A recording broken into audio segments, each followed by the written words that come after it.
What's up, guys? Welcome back to the channel. If you're new, congratulations for finding the channel, finding this video.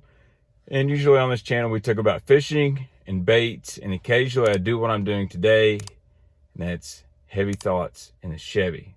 So kind of rants, personal opinions, and I've got a hot topic to go with this hot weather we're having. And I mean, it's hot. It's hotter than two rats in a wool sock behind a dryer. It's so hot outside. I'm getting hot talking about the heat. So anyway, I posted this little story on Instagram. Follow me over there. It's at BaxterTheBaitman to participate and stuff like that. I posted this on my Instagram story. I just, in a days at work and thinking, you know what? It's time the Alabama rig should be unbanned, especially from the pro tournament series such as Major League Fishing and Bassmaster Elite Series. I think we are way past banning the Alabama rig. Now, in the middle of summer, are many guys going to throw it? No. There might be a few select guys. Where this would probably take precedence is in the spring. Suspended bass, where it shines. That's where the Alabama rig is really good. It's really good at catching suspended bass in the springtime, late winter as well. And you know what? To be honest with you, I'm not a huge Alabama rig fan of fishing it. It catches giant bass. There's no denying what Ben Milliken has done, what Josh Jones has done. A ton of guys have done. Mark Zona smashes giant smallmouth on the Alabama rig. And, I've even caught some really good fish. I was lucky to be at OHIV when, Ben caught those giant sacks of fish, and I caught some janks myself.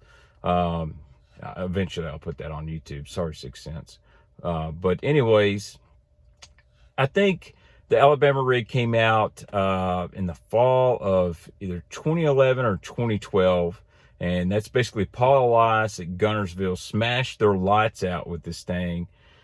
And no one really expected that to happen. Guntersville was on what people were thinking, oh man, the weights aren't there anymore. The lake's going down. It's going to be on a downswing.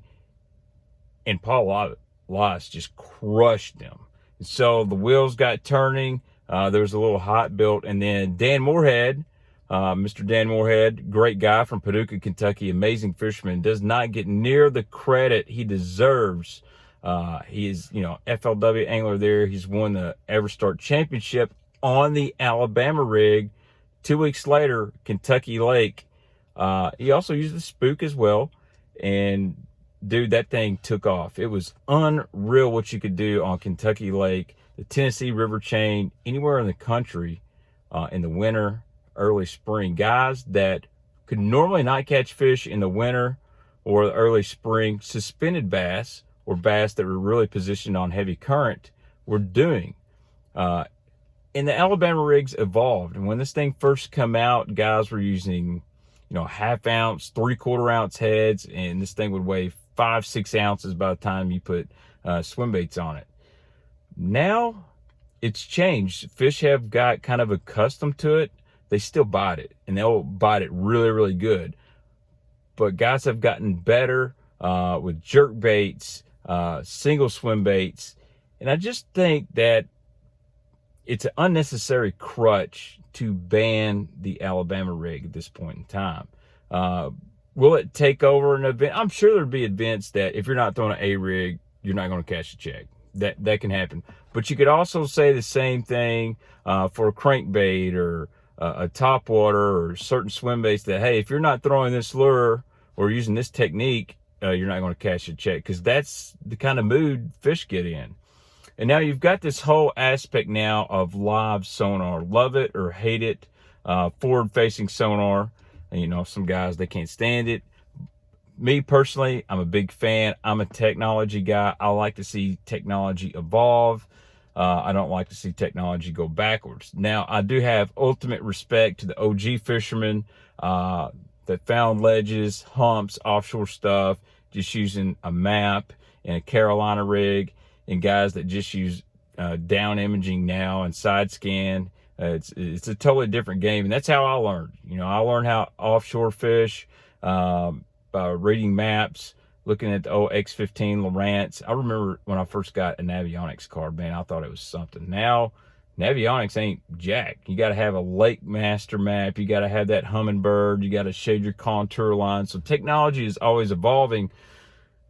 But why are we not evolving as far as what we're using to catch fish? I think we're kind of going backwards here by still making the Alabama rig illegal in these high-end tournaments. And I want to know your comment on it. So make sure you leave your opinion in the comments to this video.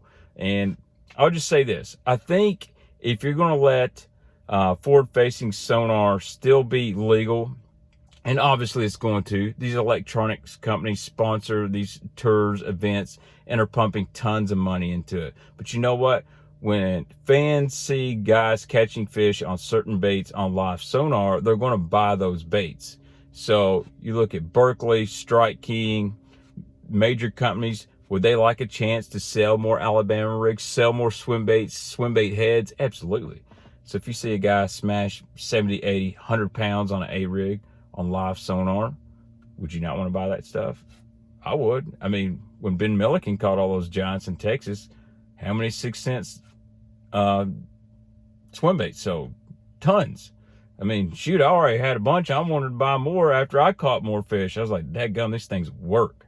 You know, unfortunately for Scott over at Hog Farmer, makes the best A-rigs on the planet, he may never stop building A-rigs if these things are, you know, on live TV. You know, on Bass Elite, watching Lee Livesey, you know, catch a 10-pounder on one of his rigs. Holy cow, the dude's hands would fall off. But anyway, the point is, we've got all this technology. We're evolving. Let's not ban stuff. Now, there is a small group of people out there that claim, well, with live sonar and the A-rig, it's just promoting snagging more fish. I'm going to be honest. I've very, very rarely caught a fish on an A-rig that didn't have a hook in its mouth. And it's usually the middle one. If you're ever fishing an A-rig, they usually hit the bottom one or the middle one. And getting snagged in the side, that's just a side part of it. I think what you got to do, though, is you have to have a universal rule, because different states have different rules about umbrella rigs and how many hooks, etc. You got to look at the schedule and see where they're going, because each state is different. But I'm pretty sure that most states you can get away with 3 hooks. Some states it may be 2 or 1 hook. And maybe for that event, you know, if it's one of them weird states where you can only have 1 hook, it's just, you can't throw it. And you just single swim bait only. But honestly, 5 wires, 5 blades, 3 hooks, basically the BFL rig that Hog Farmer makes, I mean, I think that should be the standard. You know, you should be able to throw that in a tour level event. I mean, I think what's really a shame is a dude just won $1 million in a dirt late model. Okay, those cost about $150,000 for a really good setup for one car. But he won $1 million. When's the last time a dude won $1 million with a $150,000 investment in bass fishing? Because you got to think bass boat, truck, entry fees, tackle. Dude, go fish a pro tour. You got 6 figures in it right there. I mean, yes, guys get deals and sponsorships, but I'm talking, you know, just raw numbers here. And I think we should be worried about increasing payouts, letting guys make a full-time living fishing versus restricting what they can and can't do. So do you agree with me? Do you not agree with me? Let me know in the comments.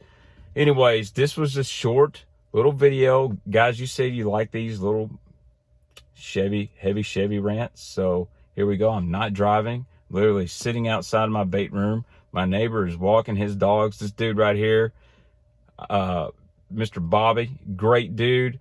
I had an incident at my house this week. He come help my wife out. There's water everywhere. My master bathroom, part of my bedroom is ruined from water damage. So anyway, big shout out to him. Big shout out to 6 Sense Fishing and Waterland Sunglasses.